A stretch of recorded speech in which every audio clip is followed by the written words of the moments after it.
I hadn't cried for about 17 years. We don't want to soften men, and also we don't want men to be these like hyper masculine fucking assholes. I'm Stephen Bradshaw, and this is Snowball Psychology. Patch McCormick, welcome to Snowball Psychology. Thank you, sir. Super happy to be here. Me too, yeah. We met originally at a Christmas party for group therapists, which is an interesting social microcosm and an interesting, alive type of place to meet, right? Totally.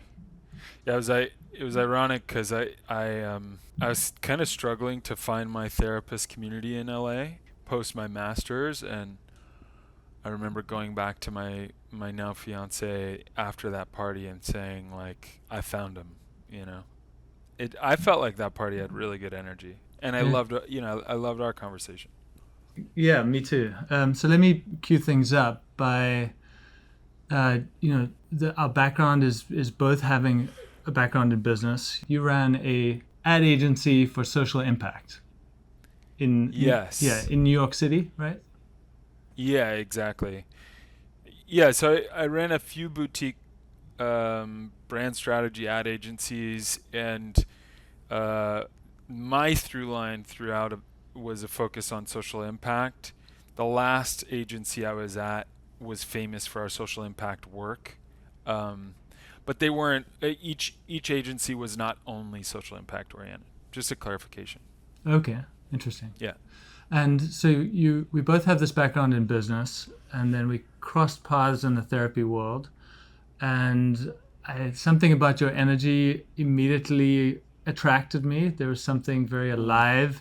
You're very there. There's a presence about you that I appreciated. And Likewise. thank you. Yeah. And so we found a way to kind of start to connect our worlds together. And therapists are like this. We are a network of people working in similar ways. And Totally. yeah, and so you were someone that I just knew I needed to be connected to in some way. And so Yeah. I invited you to the Beyond Network, and we've been sharing different resources, and I just felt like, one, I think you are connected more into men's work than I am, and Yeah. so I was interested in bringing some more of that into this project. For How does this therapy in a work project work for men? And yeah, and I think sure. you're right on the frontier of that. You're working with a lot of men, Yeah. and in ways that are much more transformative and authentic than we typically see in normal culture. Would you say that's fair? I would say that's fair for sure. Yeah, like Yeah. if you haven't been in this world, it Totally. it's takes you aback to see the level of openness, right? Yeah, absolutely. And I sometimes forget that personally, where I'm like, oh, everyone doesn't do this, right? Exactly. Yeah. And Yeah, yeah, so, yeah. yeah, what I'm particularly interested in is how you made that shift. Maybe we could just start from, what was business like for you? What were you like in that environment? Yeah, thanks for asking. So I think it's kind of like, we were talking about this a bit earlier, but it's like kind of coming back to oneself. Um, this whole process of becoming a therapist. So I'll say like I came from a family that was, you know, I'd say they're more like hyper masculine values. A lot of like military background, just like very high energy, assertive, and sometimes aggressive characters. That they're wonderful people, but like sometimes it's like really in your face. I was not like that as a kid. I was really sensitive. That kind of energy was overwhelming for me. Um, and I found myself in friend groups that were more like that. And around high school, in my sophomore year of high school, I took a class. It was a psychology class that they offered in high school, and it was on Freud, like a lot of Freudian stuff. And I was wrapped, like absolutely wrapped. And I remember telling my mom I wanted to be a therapist. Um, that was like a realm I wanted to explore, and she was like, "Oh, you don't want to do that. You can do that in any job." She's a real estate broker, so she kind of counsels people through their biggest life purchase, and she's very therapeutic.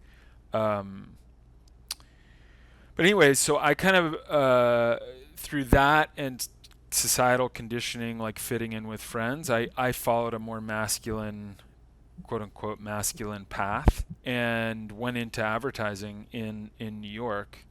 And I'll say I had to lean much more into this um, aggressive, make shit happen, domineering side of myself that existed. It just wasn't. It was more of a mask for me.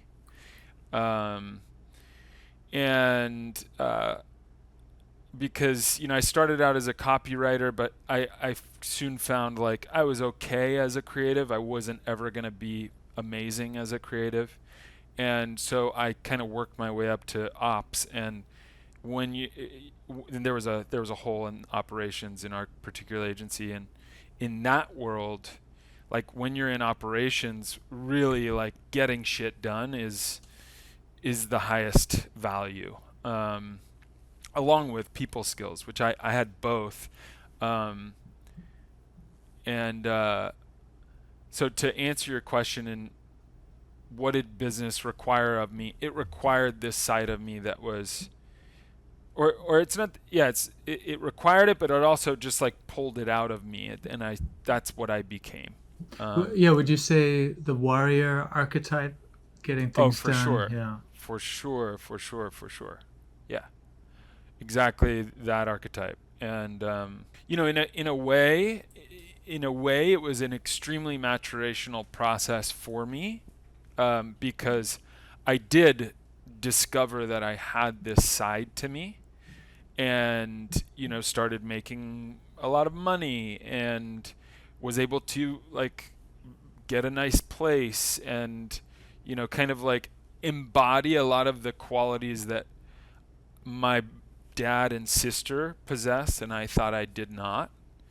Um, but the further I went down that route, the more I realized this isn't the real me, right? Yeah, would Um, you say that was a false self, or a construction of personality that was modeling your dad and your sister? yeah, I would say because we blended it with the warrior archetype. I want to kind of like distinguish, right? So I think it was like an immature warrior, right? Which is essentially hypermasculinity, right? In many respects, it's like that is the primary archetype, um, and so I like that part of me that can be strong and direct, but I don't like the aggressive part of me.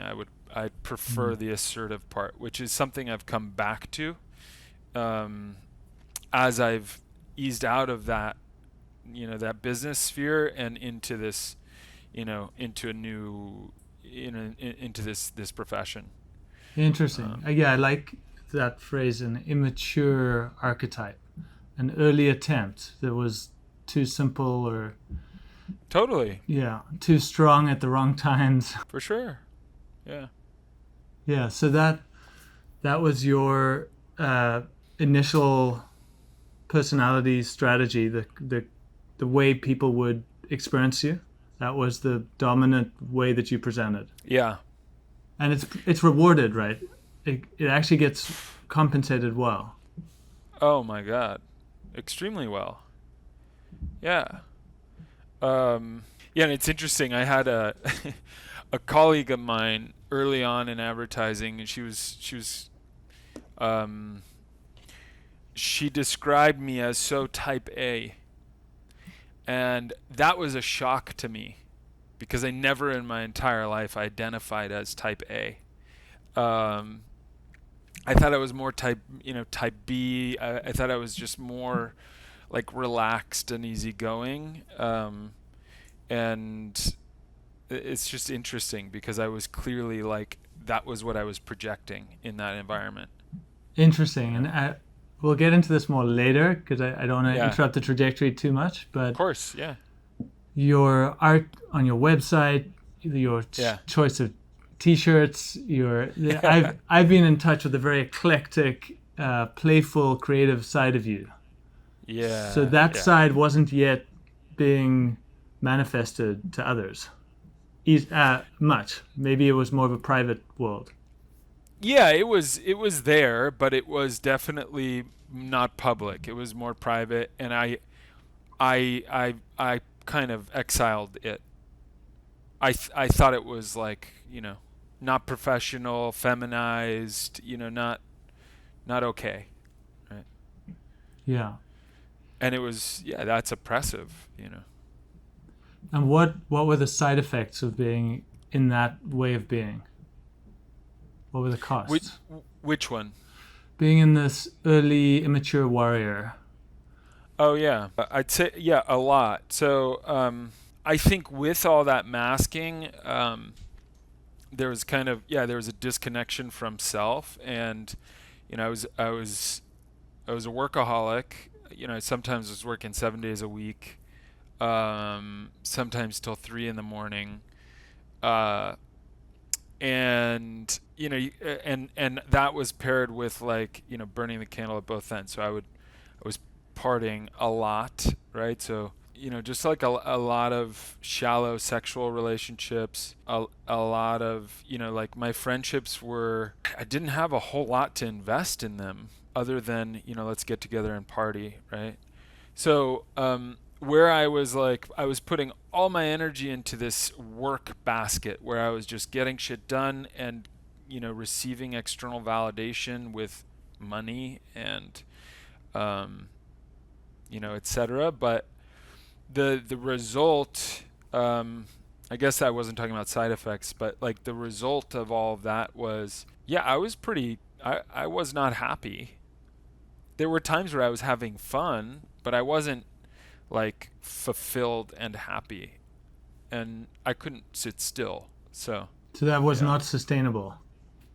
not even close. No way. There was a clock was running on that. You that model was going to break down at some point. It was going to break down, and I actually knew that about 2 years into it. And 2 years into it, I went through a pretty big break, probably the biggest breakup of my life, and that sent me into therapy. And it was a men's therapy group led by an LCSW, and it was in that group that I underwent this process of self-discovery and a lot of change. Like it absolutely changed my life. But through that, it took me about 5, 6 more years to, um, really do all of the thorough work to make sure I was comfortable making a career switch to therapy. Yeah, were you developing a way of experiencing yourself and I, bringing up more of your internal experience and articulating that and having that received and becoming a more fuller version of yourself in that container? And Yeah. and then I'm curious, how did that flow out into your life? Did it take for a while? Was it really supported there, but not yet in the life, and then it slowly became more available to you outside of that? Yeah, it's interesting. I wish, and I wish it was like so cut and dry, but it was pretty messy. So on the one hand, I knew that I wanted to make this shift early on, right? I went through this breakup. I started therapy. I actually started learning how passively I showed up. I know we talked about this warrior archetype, and I'll explain a little more, but in relationships, I would show up, especially with more domineering personalities, which were like my dad and sister. That was my pattern. I was attracted to that, and that was this relationship pattern. I would show up like more passive, people pleasing, deferential, Oh, right? so you weren't alpha mailing. You were taking a submissive position. Yeah, it depended on the person, but yes, with like a more domineering personality, I would take a more submissive position, right?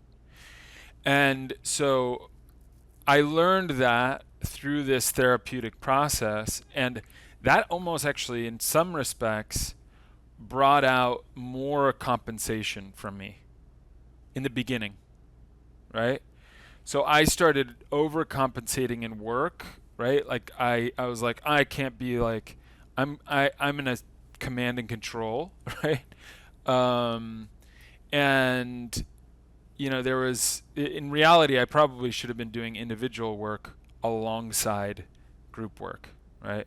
Which is something I'll come back to later when we talk about men's work. And like, I really think individual work plus a group as supplemental is important. Yeah, so that was happening in the professional arena. It was also happening in like a intimate arena, because I kind of learned that I'd showed up this way, and I kind of went more hyper masculine, and not in a not like Andrew Tate kind of way, but very avoidant. A lot of like sexual partners, and not sticking with relationships, right? So they're more like unsavory terms for that on the internet. But not stuff I'm like super proud of. So it was like a dark, it was a darker era, and it was only when I like really started delving deeper into that men's group, and then I started Al-Anon, which was for friends and family of alcoholics, and I started a like a peer support program with the city of New York. So all three of these things, I just started kind of really fully coming into this newer version, and I started committing to going to school for therapy, and that was kind of where I would say was like a real shift for me. Yeah. So this is Yeah. the moment where you shifted. So I'm curious, what was the crucial thing that happened? What was the inciting moment? Hmm. Was it just a series of moments? Yeah, I would say it was a series of moments. It was that breakup, plus therapy, plus my continued evolution and regression, right?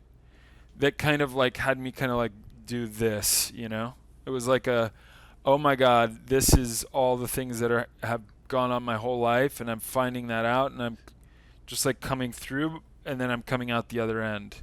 I love that. That describes therapy so well. Yeah. You Yeah, really don't know. You're discovering things. You don't know. If you know what's going to happen in advance, then you didn't do therapy. totally.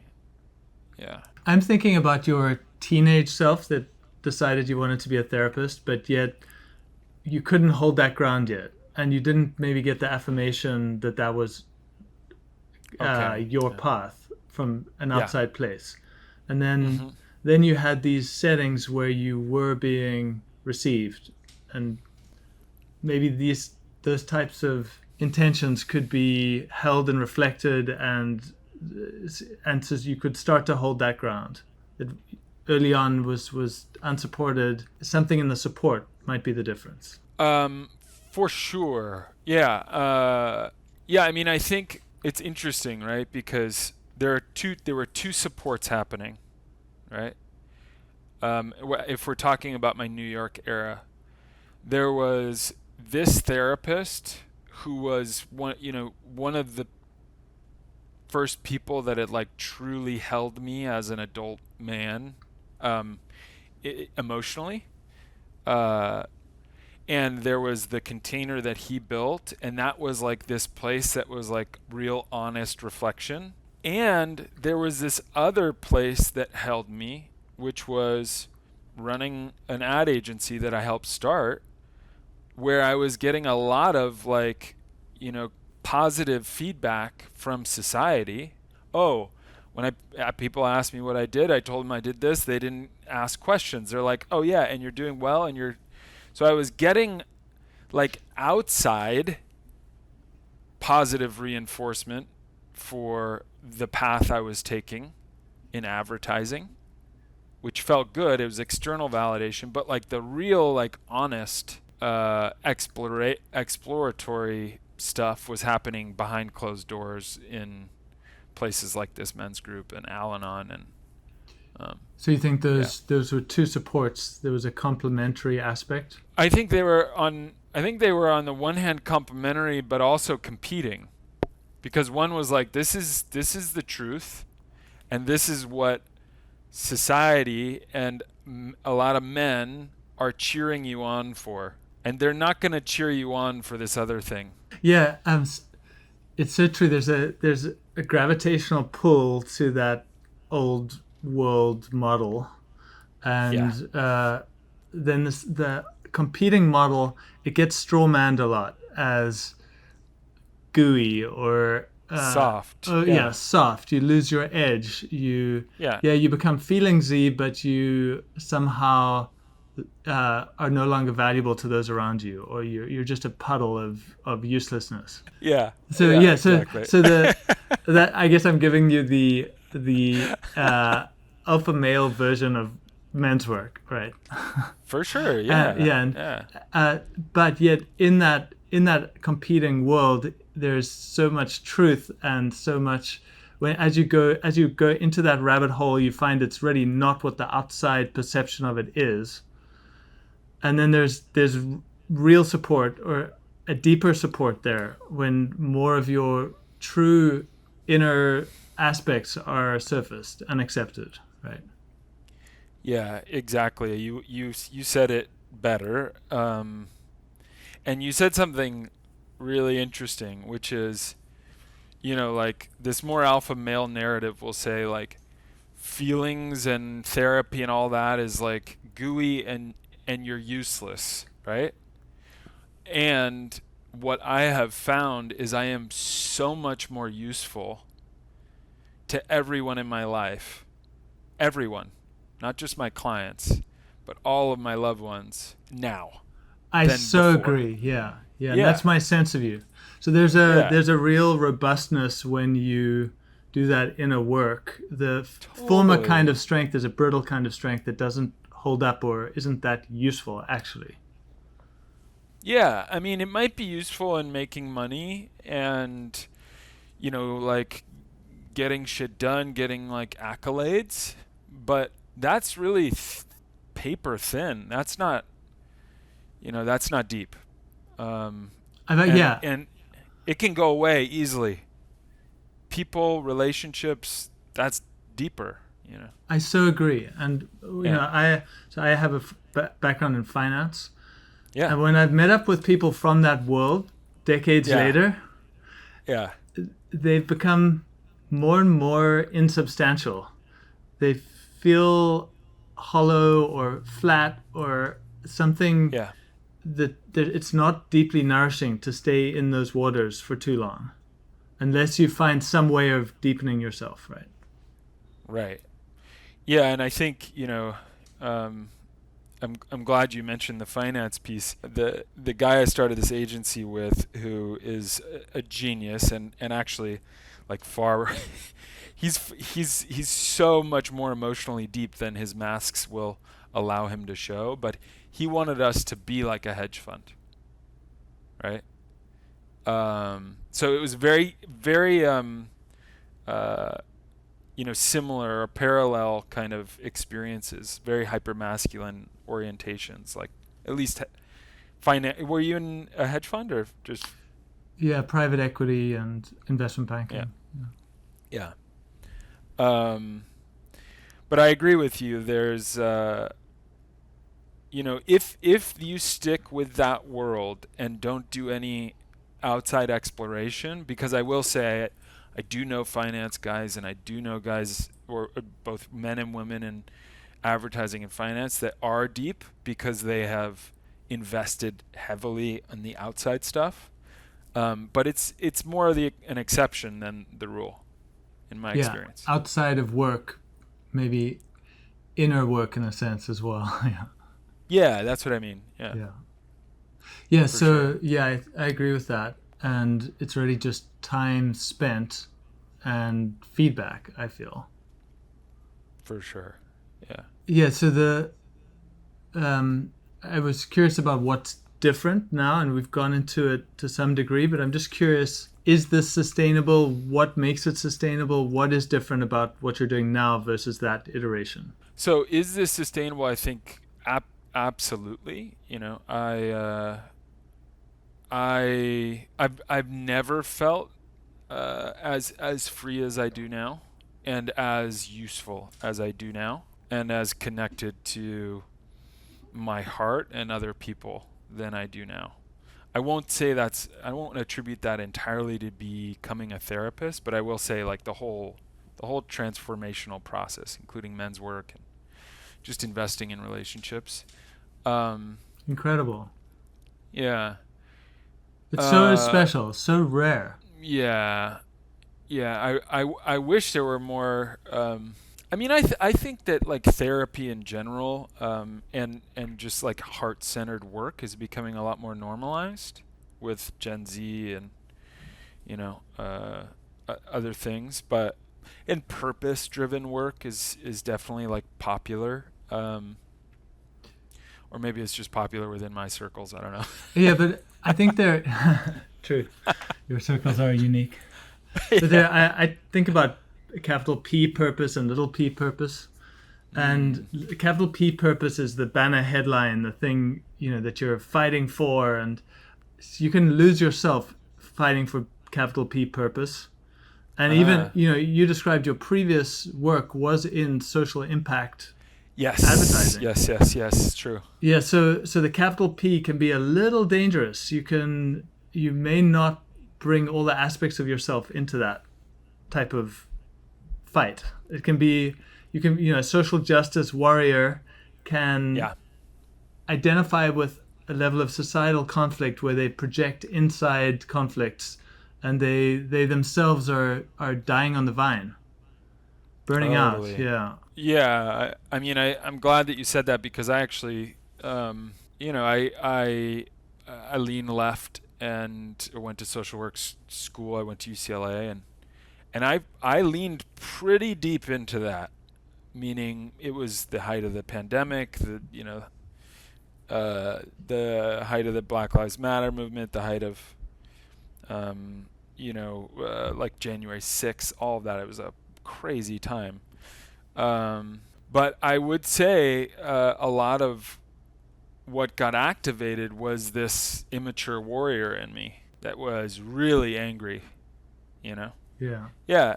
Anyways, that's an aside. But I appreciate you saying that about capital P purpose versus lowercase p purpose. And almost in that description is one is a kind of like projection, right?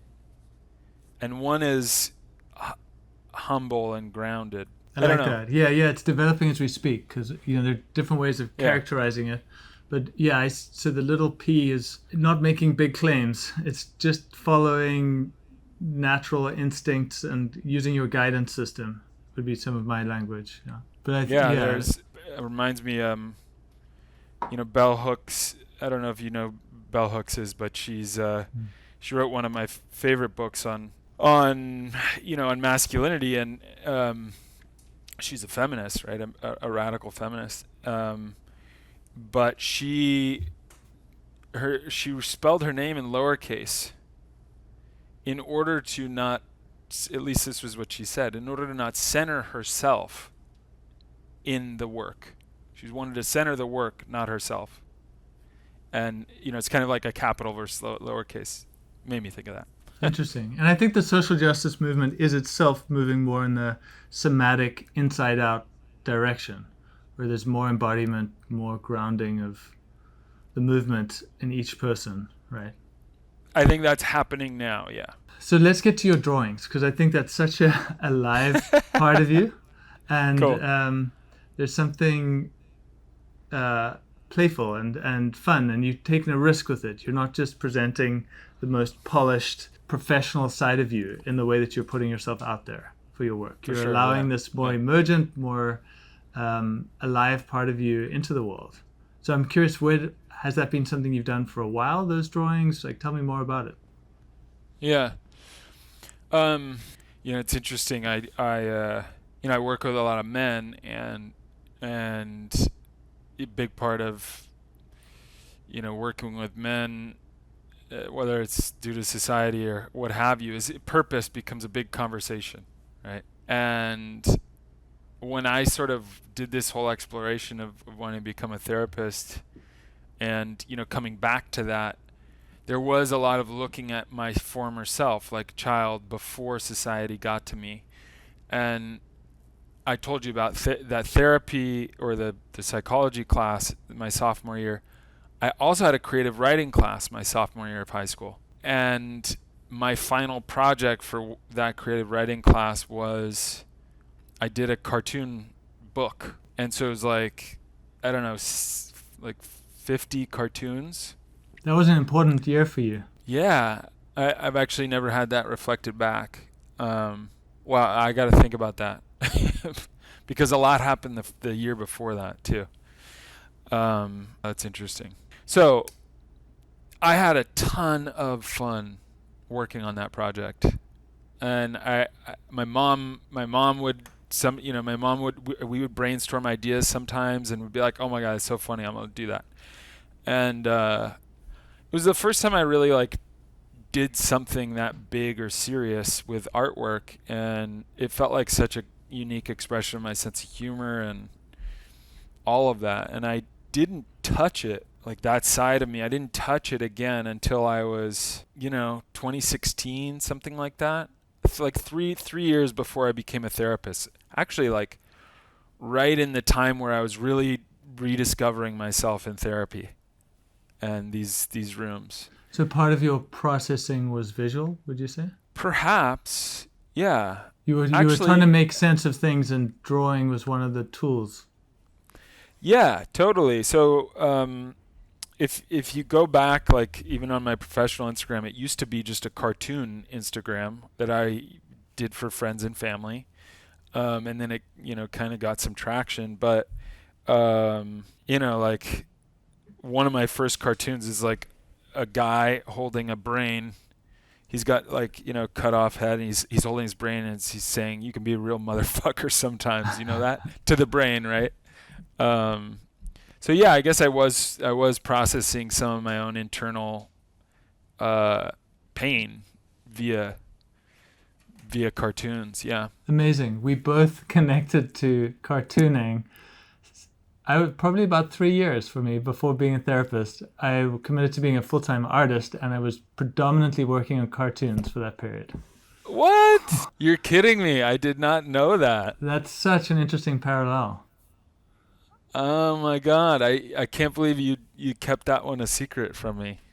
That's so cool. Yeah, The and it'd be interesting for both of us to pull out our sketchbooks and look through at some of the early attempts at things that now are more articulated, or you can look back and see how things were coming together. For sure. Oh my God. Hold on. So when you quit hedge funds, you did cartoon art for 3 years?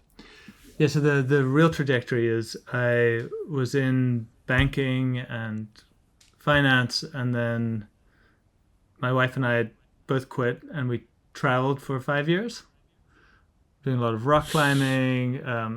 Art came back because we attended what my grandmother had a figure drawing group. My grandmother's an artist, and my wife went there first, and then I heard about it, and I was like, what the hell? I need to go to that. And we just started attending this thing, and this whole art re-emergence happened where, we both started making more things during our travels. And then when we landed, I just made that kind of my new thing. I was going to, make it as an artist. And then I learned how difficult that is. Oh my God. And but in that process, I think a lot was a lot emerged, because you're putting stuff on paper, you're looking at it, you're getting a sense of yourself from a distance. Totally. Yeah. And then I went back to work again, and I didn't fit in anymore. It was just kind of clearly not, I couldn't just go back into my old identity. Something new had to, if I went right. to go back to that world, I needed a new vehicle, a new way of accessing it. Meaning you went back to finance? Yeah. So I did another year in finance. Oh, wow. Yeah. So that, God, talk about culture shock. yeah, I hadn't worked for 8 years at that time. I hadn't done a day of work for 8 years. And suddenly I was in a glass building, at the same desk all day, can't leave when you want. It was intense. Yeah. Oh, I'm so glad that you guys both, kind of made that leap and became therapists. When did the therapy piece come in for you? Yeah, so my mother died that year, and that, she embodied a lot of the ethos of the therapy community. She just somehow in her own ways had accessed very similar insights and ways of being, and was a very networked figure and helped a lot of people as a professor. Yeah. Oh, wow. Okay. And then her passing and being in this work, I was actually at her bedside with spreadsheets in my head and dealing with the last moments, and I was still aware of my mind suddenly thinking up problems or thinking up issues, back on the front lines. And Of course. It was so hard to hold those two together. It just became absolutely clear that wasn't, I couldn't do that work. It was too harmful to my psyche. Wow. To be the person running the numbers. It just isn't my calling. So then I kind of closed up the work in the next few months, and then I went to Esalen, like a week after I stopped working. I spent a week in Esalen, and it was like the world just opened to me. It was just, this is my line of work. I need to figure out how to be holding this ground. I need, Wow. I don't want to just come in here and dock for a few hours and then be out in the waters. I want to live in this harbor. I want to kind of live in this space of growth and healing. And being a therapist, I think, is the easiest way in some sense to do that. You're on the ground that people come to for renewal and healing. And then you benefit as the therapist from all of that. Oh, hell yeah. Oh my God. Sorry. My mind was just firing as you said all that, because I resonate so much. First, that we both had a bit of a Don Draper experience, only you actually went to Esalen. He goes there? That's the final episode of Mad Men. He goes to Esalen and is like, I need to change. I'm done. I did not know that. I now need to watch that. Yeah, I think it's a remarkable show. The also just you talking about being with your mom and this world just not allowing you to be present with the depth of that experience. First of all, like how immensely painful that must have been. I don't know.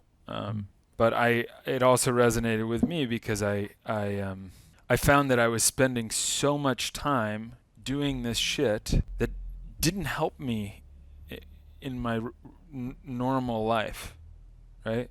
Like spending so much time on this other activity while I was like not able to connect with loved ones. I was still afraid of relationships. So it's like this disintegration, if you will. Yeah, you're being sacrificed for the needs of this corporation, or you're playing into that dynamic where you don't keep developing yourself. You're subjugated to the needs. Yeah, exactly. And what a robbery that is, It's most of your time. Your job takes up most of your time on Earth. Yeah. And also the docking of the docking in the waters analogy, like, yeah, I couldn't agree more. You know, I found myself like going to Al-Anon, going to my groups, and being like, "This is real life. What the fuck am I doing over here? I want to be here, 100% of the time." And yeah, I really appreciate you articulating all that. It's great. And yeah, we got here via your cartoons and Yeah. the similarity. So this kind of Yeah, a lot. creative inner child aspect led the way for both of us. We had a messy emergent period where we allowed things to come up. Yeah. They allowed Is the yours old. over? Is yours over? Well, I'm still going. I'm about to have a kid, so in a month's time, will have a lot of responsibilities. So I think that exerts something of a shaping influence. I think where Yeah, no you kidding. have to make sure that the farm is functioning, that everything is Totally. well positioned. But yeah, I definitely keep my playful spirit alive. You know, I think Yeah. in every conversation, in every interaction, it's always a chance for a little bit more playfulness to emerge, where you don't go down the commonly tread path. You find little unique ways of doing things. Totally. Our mutual friend Brandon was telling me about some like experience that you did up at Esalen that sounded just like enough out there for me to really be like, oh, he's a cool dude. What was it about? I don't that know what it stuck was. out? It was yeah, I'm not sure what it was, but Interesting. Yeah, that was a like an ecstatic dance weekend for a there group you of go. There you go. 30 men. It's interesting that talking about the warrior Ex- archetype, because there were a lot of warriors there. It was a group of men, almost about, maybe it was like 35 to 45 men. And they were pretty much all in their mid 30s to mid 40s. There were a few exceptions. And a lot of most, I would say, of the men were pretty well built. So there was this feeling of the tribe of warriors has gathered. Wow. It was, yeah. So there was a lot of kind of shadow comes up in that kind of environment. A lot of course, a lot of us have been wounded by masculine culture, and a lot of that kind of culture just emerges spontaneously because we've all internalized it. And so, it was a very rich experience that Brandon and I had a lot of, I would say, fun processing afterwards and talking about how we fit into that type of culture. For sure. Yeah. I mean, not that type of culture was authentic, vulnerable, and yet still little edges emerge and you have to kind of navigate your way through, right? Totally. Yeah. So, but I mean, like ecstatic dance plus, a bunch of like quote unquote warriors, like that it's wonderful. Like that's rare. How rare is that? It was an extremely unique experience. Yeah, super. Yeah, the man running the workshop is a person I respect a lot, Douglas Drummond. Yeah. He has some Maori in his lineage, and strong, big New Zealand guy with just a heart of gold, just really kind and gentle spirit. And he led us down to the bluffs on the grass overlooking the Pacific Ocean. And he first really checked in that everyone was comfortable with us doing this. But when we all agreed we were, he did the haka war cry of his own kind of family lineage. Wow. And it was just the most intense, powerful, spirited, I don't even want to say performance, just experience that really was someone claiming their voice with ancestral grounding in a way that was just so rock solid. It's really special. Yeah. And then we each made a gesture to the ocean and all the other men mirrored the gesture, and there was this feeling of connected, Mm. heart engaged experience together. Yeah. Yeah. And so maybe this is a good segue into men's work, because I know you probably have many similar experiences, and kind of, I think there's sort of Totally. a palette of these types of exercises. And For sure. yeah, maybe a good way to start is just, what is men's work versus therapy? How do you distinguish? Yeah. Um, what is men's work versus therapy? Why is there this word? What does it stand for? Or this phrase? So, I mean, I first off like want to kind of like be transparent about my like credentials, right? I wouldn't in no way call myself like a men's work expert, right? Um, I started men's work about 5 years ago. No, 2019. Yeah, 5 years ago. Prior to that, I was in a men's therapy group. I wouldn't call that men's work because it was therapy, right? Okay. But like I'd say, like modern or just the men's work movement, I think comes from or was like most popularized by a guy named Robert Bly in the 70s, I believe. Iron John, right? Iron John, yeah. Um, and from that there are like tons of offshoots, but before him there was indigenous men's work forever, right? And it's just kind of like a bit of a separation, but like initiatory processes and general like communing amongst men that can go as deep and as wild as it needs to, right? So maybe I can just describe my first men's work experience to kind of like share a bit more of what the men's work I've engaged in looks like, and then I can talk more like disconnected and like on a societal level. That'd be Would great. that be Yeah. fair? Yeah. So I in 2019 when I was going back to grad school, like my what I wrote my essay on was like to get in was desire to normalize male emotionality, a mission to normalize male emotionality, and combat some of the effects of quote unquote toxic masculinity, which I call hypermasculinity, that I'd experienced personally, but was clearly on a societal level.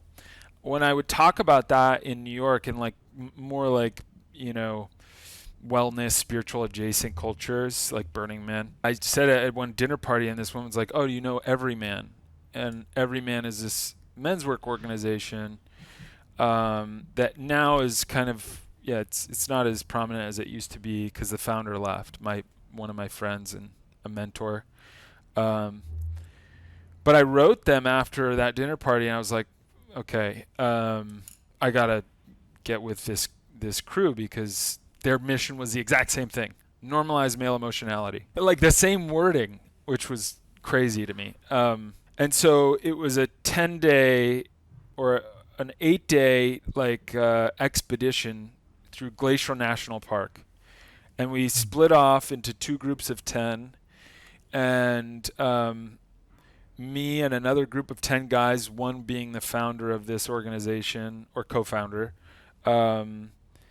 and he had a guy who was assisting him, and we just went into the woods for like 7 days, and we'd start each morning and each evening with a circle where there was very few guidelines, but it was just sharing what's happening somatically in your body, like checking in with what's happening in your body, and then what are you experiencing emotionally. And this is much harder to do when you're kind of in general society, like you're coming from your work day.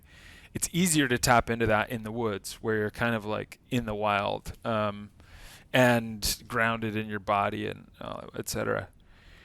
And it was such an incredibly bonding experience to just be out here in nature. just sharing deeply with these guys. But my mission was to cry on this trip. That was your I had intention. That was my intention. Yeah. Um, Well, how did you arrive at that as your mission? I hadn't cried for about 17 years before that. Oh shit. That might align with that sophomore year. Anyways, we'll go back to that. But That was the previous cry? yeah, around then, around 16, around that Ah, age.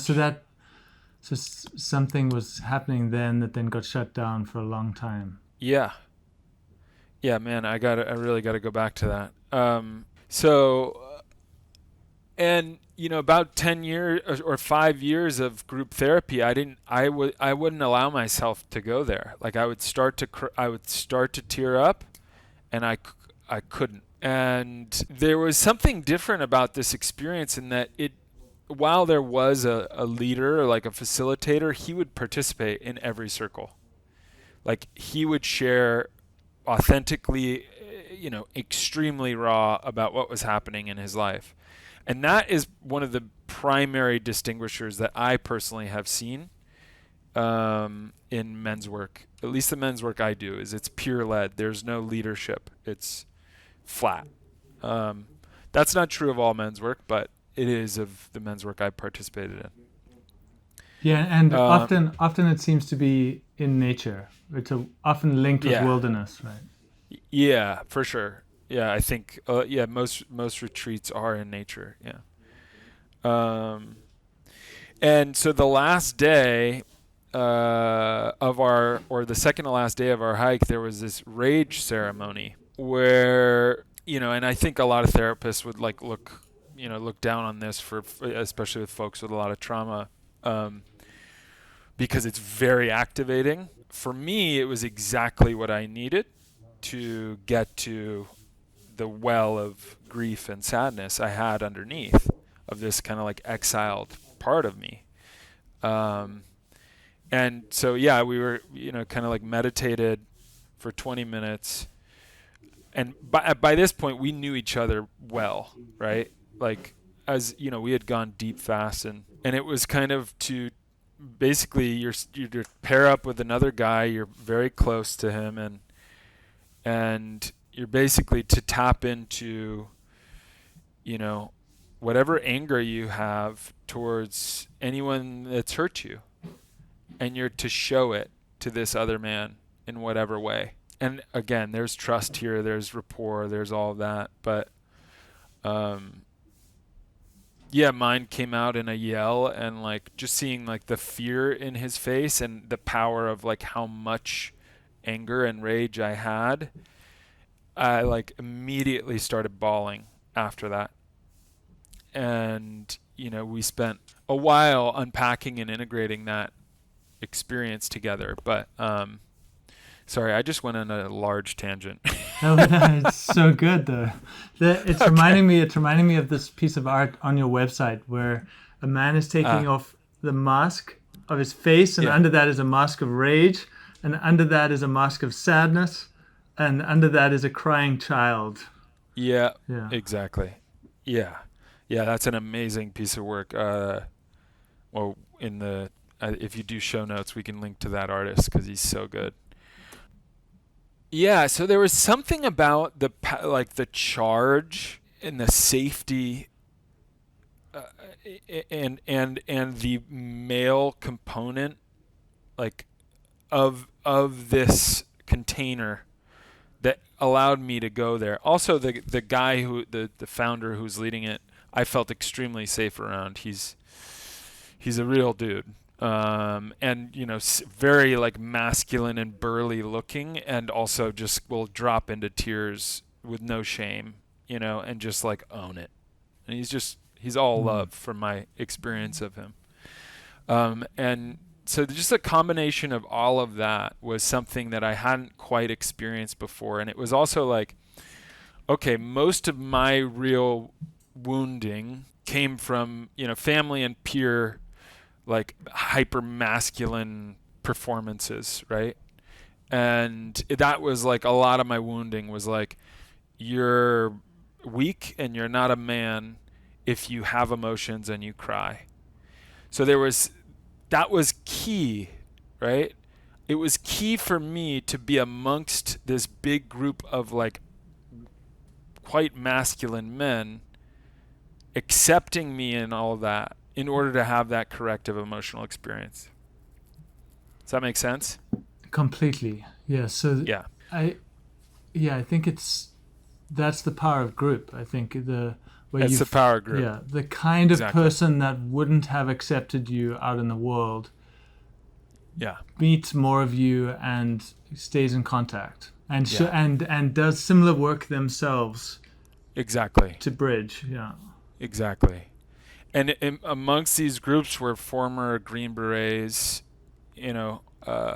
one of the other like leaders who again was a peer to, he'd drop in, he's a former Green Beret, like, just like people that, have killed and also have done a lot of work to reintegrate into society and come to grips with, the pain of living, I don't know if you've seen the documentary The Work, but it just made me think of that.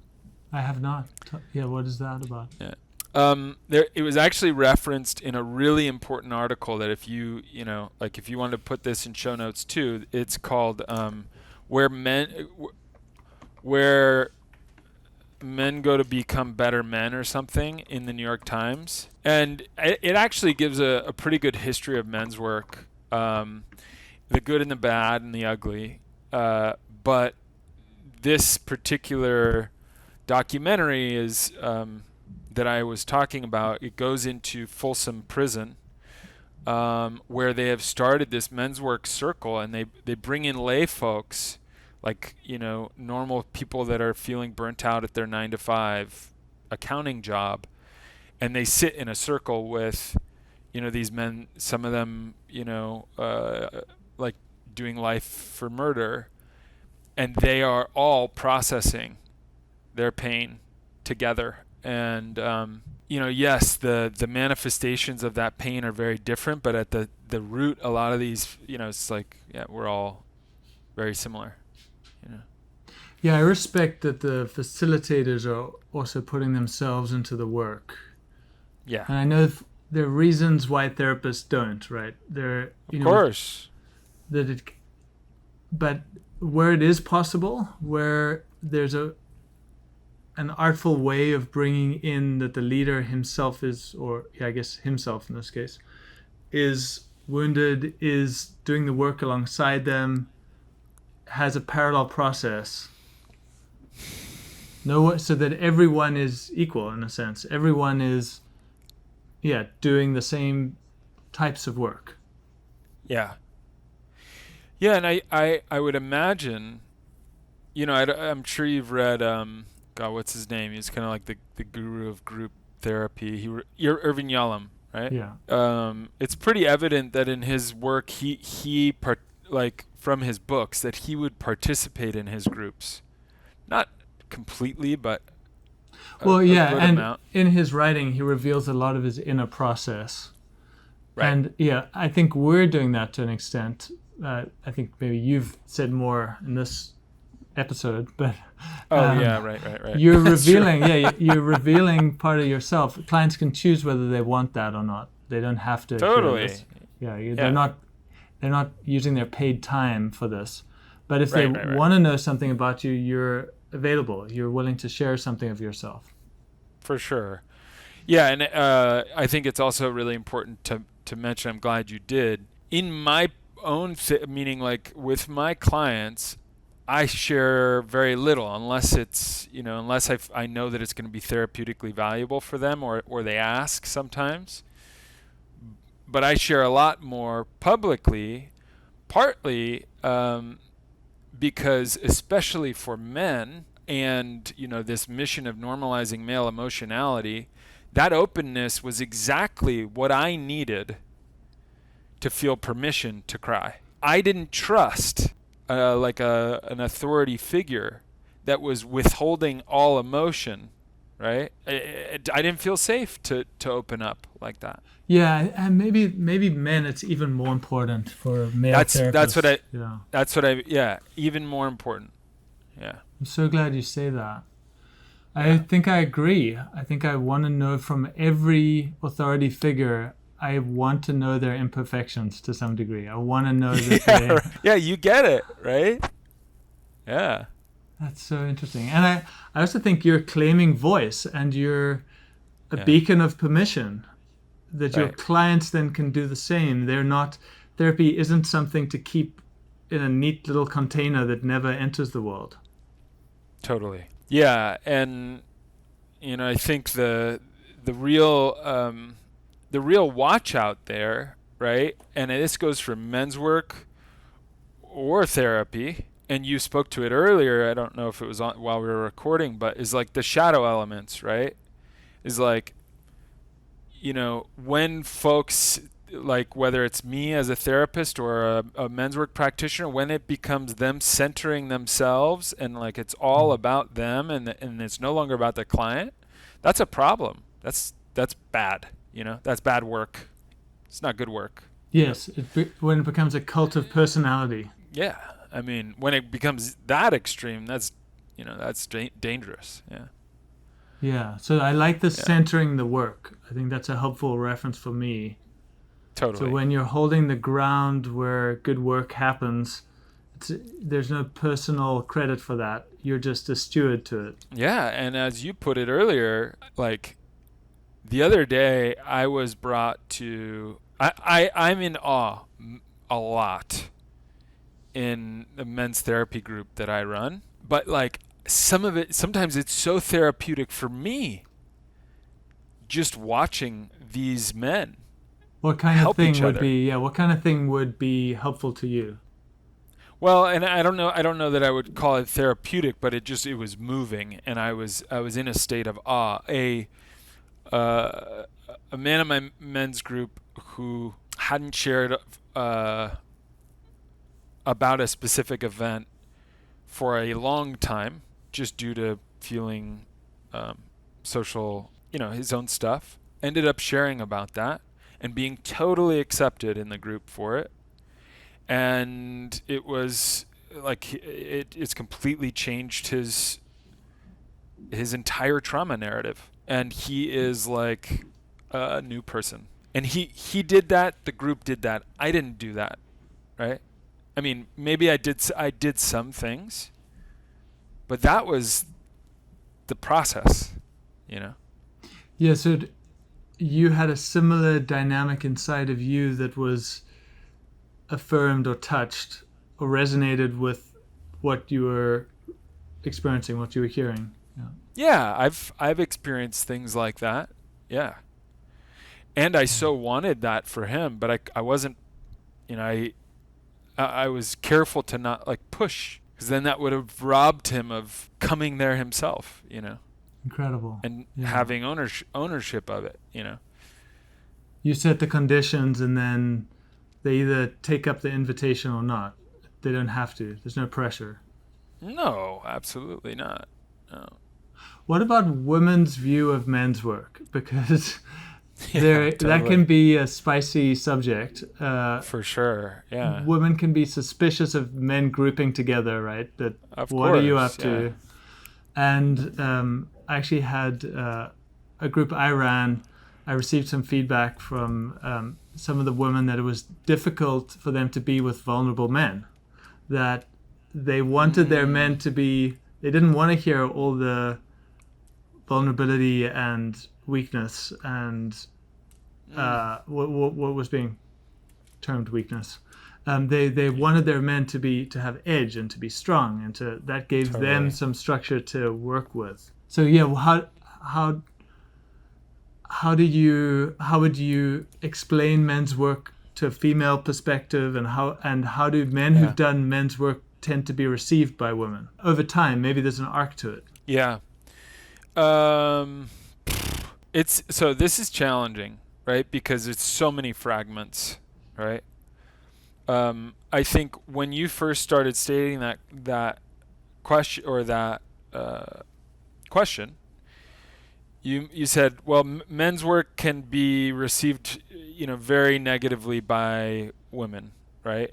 And of course, there are fragments within all of these. There's fragments within men's work. There's fragments within women, or people that identify as female. But I think within the men's workspace, there's either like those, like if you really wanted to like fragment it, if there was a binary, it would be like a blue pill binary and a red pill binary, right? It's like kind of folks that are more like men's rights, and you see that's like military men's work, and it's like all warrior stuff, and manly, manly, manly. And then there's like normalizing male emotionality, that kind of like camp of men's work. And I think the purists would say no, it's both, and it's integrated, and we don't want to soften men, and also we don't want men to be these like hyper masculine fucking assholes, right? I'm kind of like, yeah, you mentioned Robert Bly, who's a poet, right? So there's totally a certain sensitivity in your approach.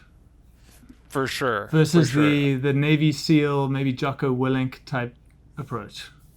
Precisely. That's where I fall, right? But I also recognize that, when I went to school, I had this mission, or this agenda of detoxing men, because that was a part of my process to return to myself. And then once you show up as a therapist and you learn this is not about you, right? And actually, a lot of men want more assertiveness, more power, more whatever. I have to like kind of step back and guide a process to, whatever this client wants more of, with obvious guardrails, right? Fuck, I kind of lost myself there. Well, yeah. I just want to kind of respond to some of what you said there, and then I can guide us back. Okay, great. My own person that I'm working with currently has this wise man archetype really strongly held. There's just something. He's German, and there's a feeling of strength in him. Of course. Even as he goes into emotions, as he goes into the hardest of material. Yeah. And how attractive is that? It's just like you're like, it pulls you in. Yes, completely. And he's really affirmed me holding ground and being strong in the world. And he actually introduced the image of in terms of being a father and sort of maybe kind of processing taking on that extra load and adjusting to holding more space, being bigger in the world, and how that was hard for me. And yeah, of course. He brought in the image of Moses on the mountain with his stick, kind of like holding the ground on this mountain. And as he was saying it, I could just feel that he holds ground in that way. For sure. And then I started to feel it myself. I started to realize, okay, yes, actually, if I'm my full self, I do hold ground. It was some impairment of me, some distortion that was causing me not to hold ground. Yeah. Yeah. So I think there can be. It's not all holding territory is toxic. I think we actually need to hold space. More of that. Right? Yeah. Yeah. Yeah, and it's about integration. It's about balance, right? Like if you look at the principles of it, it's yin yang, right? It's like holding a balance, an integrated balance, and that is something that if I'm honest, much like you, right? I am still coming to grips with myself. Like, how much space is it okay for me to hold? As I'm, I'm like, I'm not yet a father.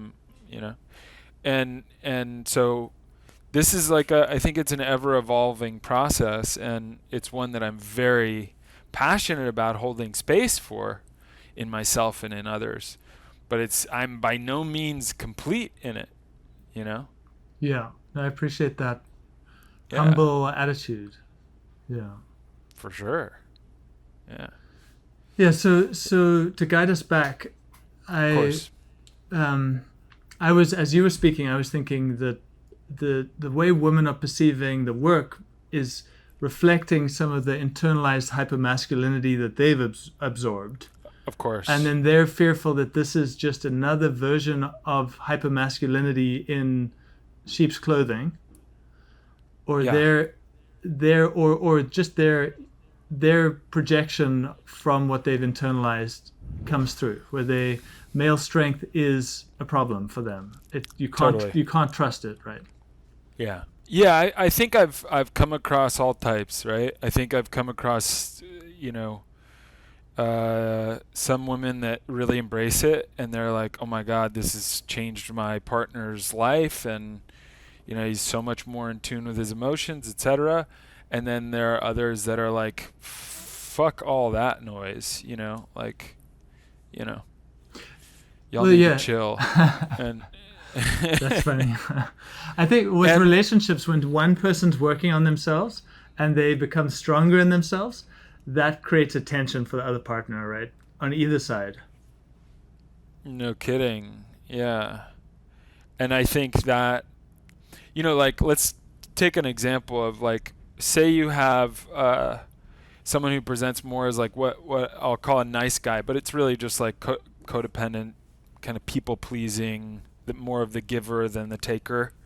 And you have that in masculine form or feminine form, whatever form it is, and the other person, and they start to do work to come out from that and assert themselves more. The other person's not going to like it at first, but the reality is that either it adjusts and it becomes a really harmonious thing where both people can kind of equal out, or it explodes because it was supposed to. It was only working on kind of like rotten foundation. Yes. So you're developing healthy conflict, healthy Totally. tolerance of difference between the two. Assertiveness. Yeah. Yeah, whereas that person who was very people pleasing, maybe there was a control dynamic in place, or maybe where the other person actually benefited in some way from that. The adaptation of people pleasing. They could. It was consistent. It was reliable. They got what they want. They, in a superficial way, it seemed to be working to them. They don't want to disrupt that, the partner. Yeah, right. So, like, I won't get too far into it, but yeah, one with the kind of nice guy, there's passivity and there's passive aggression. They're usually with a more aggressive type partner, right? Both are controlling, just in different ways. One is manipulating by appearing nice and like, yes, I'll give you what you want, but it's not the truth, because really they're pissed off. And this person's just overtly controlling. But the idea is, if you come into assertiveness, whether you're aggressive or passive, you're just coming into a place where you're honest and you know more grounded, and you're wanting a win-win. Yeah, it's more of the default healthy way of operating.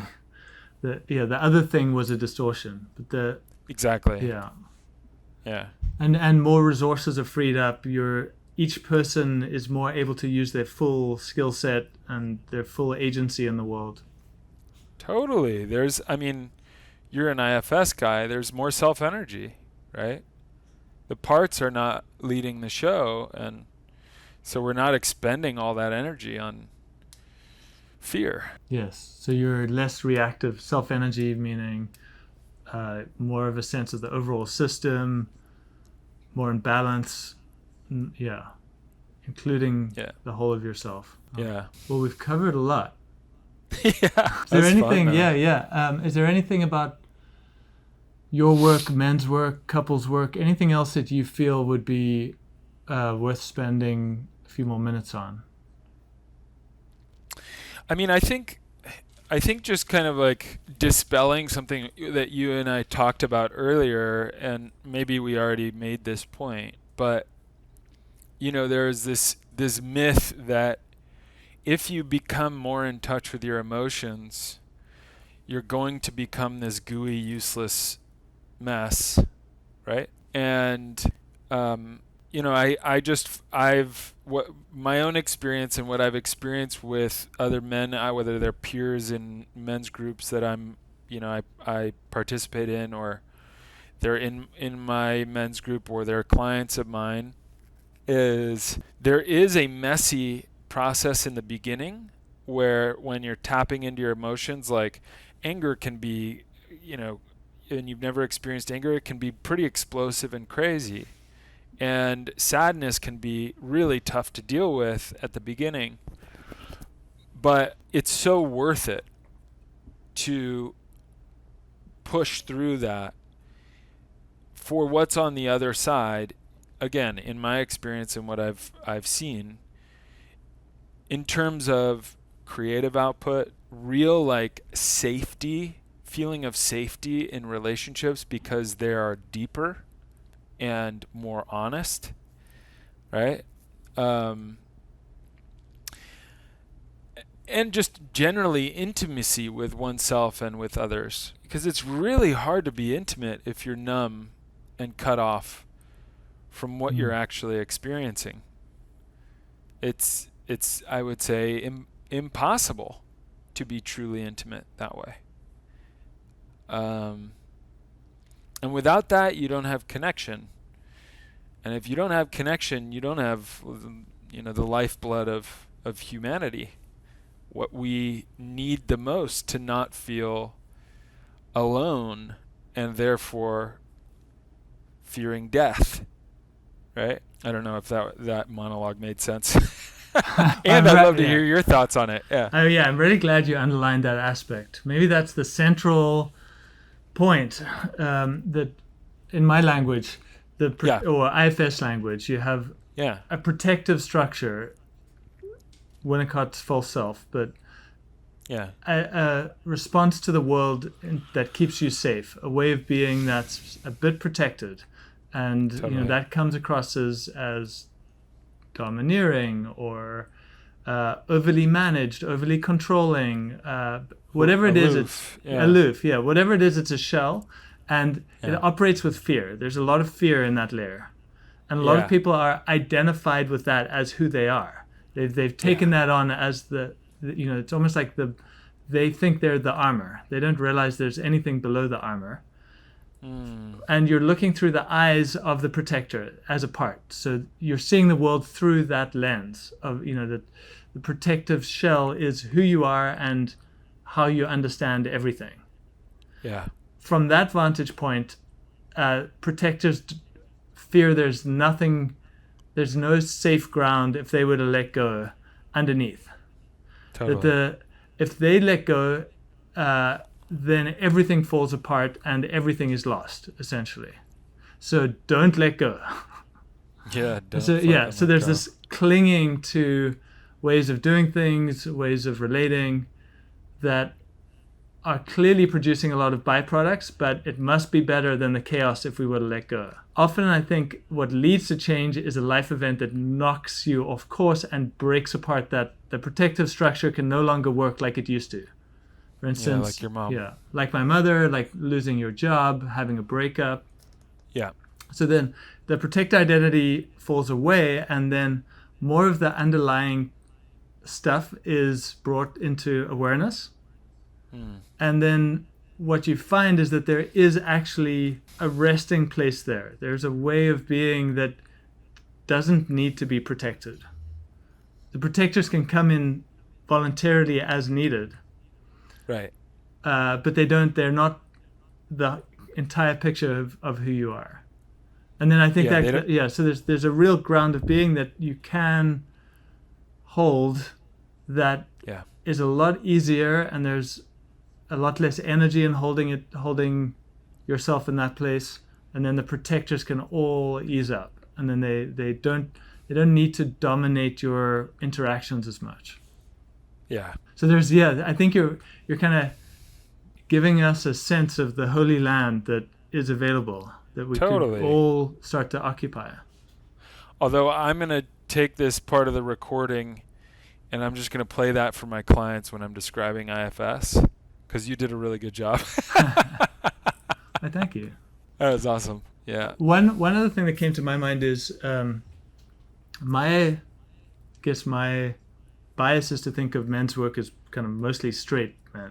I was just curious, is that the case, or is it, how woven in is the LGBT community? It is. Yeah, it's a great question. Like in my groups, in the groups that I've operated in, both run and participated in, there's probably, it's a minority, right? There's a minority representation, but there is representation. That said, I'm really good friends with, a gay identified men's work practitioner. He runs, LGBTQI plus events specific to that, where there's very unique, male healing, right? Because there's just so many layers of the patriarchal oppression there. So yeah, I would say that it is pretty heteronormative, but there are spaces where that's kind of where that's changing, and I have a really good friend who's doing that. Yeah, and as I'm thinking about it, I'm realizing I have a lot of LGBT clients, and particularly to gay men, straight men can be very threatening. That hypermasculinity really targets gay men and is very insecure about gay men. So would be particularly hard. Homophobia.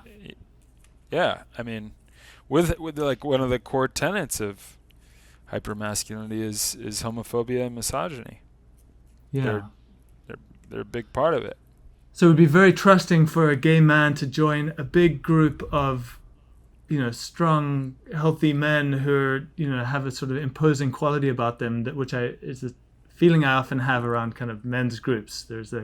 It's quite intimidating when you first join, right? No shit, yeah. And that's why I really do encourage people to do their research into, who they're referring to. If someone's leading a men's group, do you know this person? Are they vetted, right?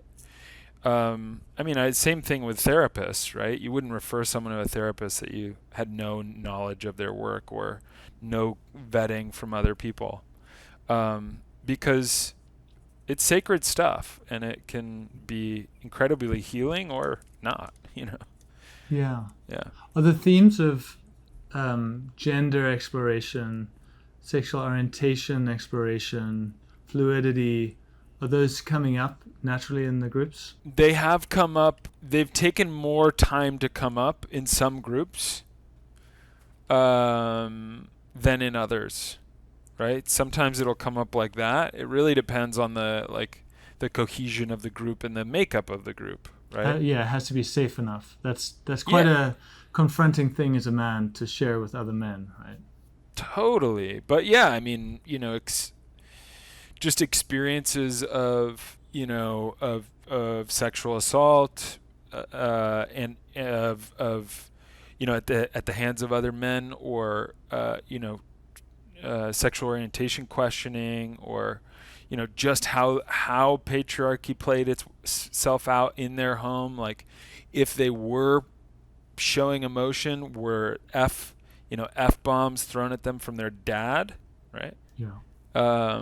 Like I said, it runs deep, Yeah, and so then the opportunity for healing would be so immense. Yeah, so there's a huge opportunity, but it's also a challenge, right? Huge opportunity, also a challenge. Yeah. And, I think in order for it to become more normalized, I think amongst, for example, communities, more marginalized communities, there needs to be representation, right? So what my friend Mike is doing, or even what this organization that I shared with you, All Kings, is doing. That's a lot more diverse in terms of ethnicity and socioeconomic backgrounds, because like it says in this article, like it's mostly like what we know of it in like pop culture is it's mostly in like an upper middle class like luxury for accountants to go like spend a shit ton of money on some retreat, right? Yeah, and often is medicine work often part of it, or are they separate worlds? Because that often skews toward wealthy communities. Yeah, I think they're very adjacent depending on the organization. Like I think they have more liability if it's associated with an actual organization of incorporating, you know, plant medicine. But I've experienced stuff with, yeah. I know of people that will do that, but it's less formal, you know. Got it. Yeah. Cool. Well, I think we had a good run at it. Yeah, it was so fun. And I learned way more about you that I look forward to following up on. Likewise, yeah. It's nice to Show have me someone... show me your art. Come on. You've been holding out. We'll do an art swap. Yeah. Cool. Great. Okay. Well, thank you. Appreciate you coming on. Yeah, thank you so much, Stephen. It's really cool.